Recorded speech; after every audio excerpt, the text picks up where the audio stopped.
Sonic octave kids Kannada channel ಅನ್ನು subscribe ಮಾಡಿ. ಹೊಸ ಕಾರ್ಟೂನ್ಗಳಿಗಾಗಿ ಬೆಲ್ ಐಕಾನ್ ಪ್ರೆಸ್ ಮಾಡಿ. ಮಕ್ಕಳೇ, ಈಗ ನೀವು ಕೇಳೋ ಕಥೆಯ ಹೆಸರು ನಡೆ ಕುಂಬಳಕಾಯಿ ಟುಣುಕ್ ಟುಣುಕ್. ಒಂದು ಹಳ್ಳಿ ಇತ್ತು. ಆ ಹಳ್ಳಿಯಲ್ಲಿ ಒಬ್ಳು ಅಜ್ಜಿ ವಾಸವಾಗಿದ್ದಳು. ಅವಳು ತುಂಬಾ ತೆಳ್ಳಗಿದ್ದಳು. ಆ ಅಜ್ಜಿಗೆ ಒಂದು ಸಲ ತನ್ನ ಮಗಳನ್ನು ನೋಡಲು ಪಕ್ಕದ ಹಳ್ಳಿಗೆ ಹೋಗಲು ಆಸೆಯಾಯಿತು.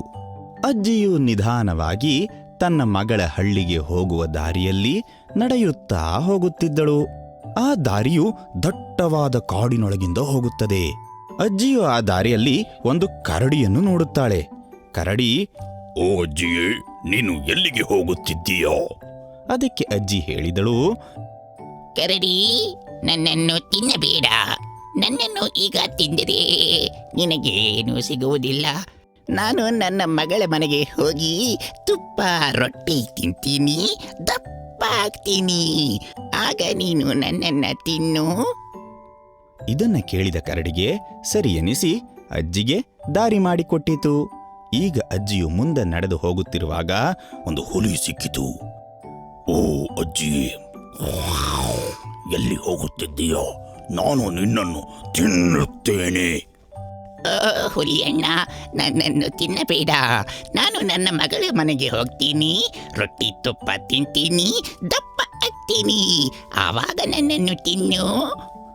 ಇದನ್ನು ಕೇಳಿದ ಹುಲಿ ಯೋಚನೆ ಮಾಡಿತು. ಆಮೇಲೆ ತಿಂದರೆ ತುಂಬಾ ಜಾಸ್ತಿ ಮಾಂಸ ಸಿಗುತ್ತದೆ. ಇದಾದ ಮೇಲೆ ಅಜ್ಜಿಗೆ ಒಂದು ನರಿ ಸಿಗುತ್ತದೆ. ಅದು ಅಜ್ಜಿಯನ್ನು ಹೀಗೆಂದು ಕೇಳುತ್ತದೆ, ಅಜ್ಜಿಯೇ, ನೀನು ಎಲ್ಲಿಗೆ ಹೋಗುತ್ತಿದ್ದೀಯಾ? ನಾನು ನಿನ್ನನ್ನು ತಿನ್ನುತ್ತೇನೆ. ಅದಕ್ಕೆ ಅಜ್ಜಿ ಹೇಳಿದಳು, ನರಿ, ನನ್ನನ್ನು ತಿನ್ನಬೇಡ.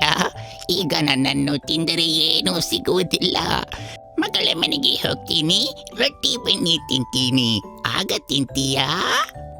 ಇದನ್ನು ಕೇಳಿದ ನರಿಯು ಅಲ್ಲಿಂದ ಹೊರಟು ಹೋಯಿತು. ನಂತರ ಆ ಅಜ್ಜಿಯು ತನ್ನ ಮಗಳ ಮನೆಗೆ ಹೋಗುತ್ತಾಳೆ. ಅಲ್ಲಿ ಒಂದು ತಿಂಗಳು ಇರುತ್ತಾಳೆ.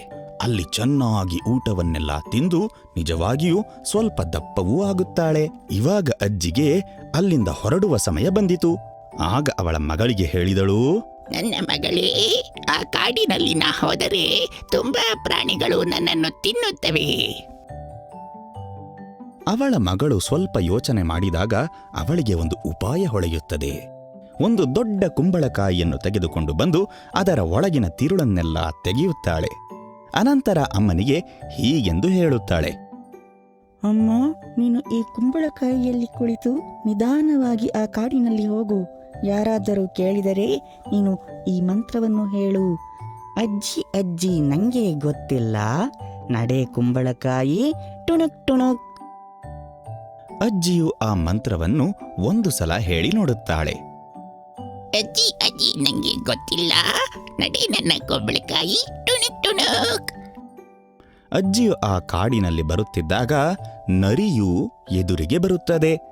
ಆಗ ನರಿಗೆ ಕುಂಬಳಕಾಯಿ ಹೇಗೆ ನಡೆಯುತ್ತಿದೆ, ಆ ಅಜ್ಜಿ ಇದರಲ್ಲಿ ಇದ್ದಾಳಾ ಎಂದು ಆಶ್ಚರ್ಯವಾಯಿತು. ಅದು ಕೇಳಿತು, ಯಾರಿದ್ದೀರಾ ಒಳಗಡೆ? ಆ ಅಜ್ಜಿಯೂ ಇಲ್ಲ ತಾನೆ? ಆ ಅಜ್ಜಿ ಆ ಮಂತ್ರವನ್ನು ಹೇಳುತ್ತಾಳೆ, ಅಜ್ಜಿ, ನಂಗೆ ಗೊತ್ತಿಲ್ಲ, ನಡೆ ನನ್ನ ಕುಂಬಳಕಾಯಿ ಟುಣುಕ್ ಟುಣುಕ್. ಹೀಗೆ ಹೇಳಿ ಕುಂಬಳಕಾಯಿ ನಡೆಯಲು ಆರಂಭಿಸಿತು. ನರಿಯು ಕುಂಬಳಕಾಯಿಯೇ ನಡೆಯುತ್ತಿರುವುದು ಎಂದು ತಿಳಿದು ಅಲ್ಲಿಂದ ಹೊರಟು ಹೋಯಿತು. ಈಗ ಹುಲಿ ಬಂದಿತು. ಯಾರಿದ್ದೀರಾ ಒಳಗಡೆ? ಆ ಅಜ್ಜಿಯೂ ಇಲ್ಲ ತಾನೆ? ಅದಕ್ಕೆ ಅಜ್ಜಿಯು ಹೇಳಿದಳು, ಅಜ್ಜಿ ಅಜ್ಜಿ, ನಂಗೆ ಗೊತ್ತಿಲ್ಲ, ನಡಿ ನನ್ನ ಕುಂಬಳಕಾಯಿ ಟುಣುಕ್ ಟುಣುಕ್. ಮತ್ತೆ ಅಲ್ಲಿಂದ ಕುಂಬಳಕಾಯಿ ಹೊರಡುತ್ತದೆ. ಈಗ ಹುಲಿಯು ಕುಂಬಳಕಾಯಿಯೇ ನಡೆಯುತ್ತಿರುವುದು ಎಂದು ನಂಬುತ್ತದೆ. ಹುಲಿಯು ಆಗ ಹೊರಟು ಹೋಗುತ್ತದೆ. ಈಗ ಒಂದು ಕರಡಿಯು ಎದುರಿಗೆ ಸಿಗುತ್ತದೆ. ಅದು ಹೀಗೆ ಹೇಳುತ್ತದೆ, ಹೇ, ಯಾರಿದ್ದೀರಾ ಒಳಗಡೆ? ಆ ಅಜ್ಜಿಯೂ ಇಲ್ಲ ತಾನೇ?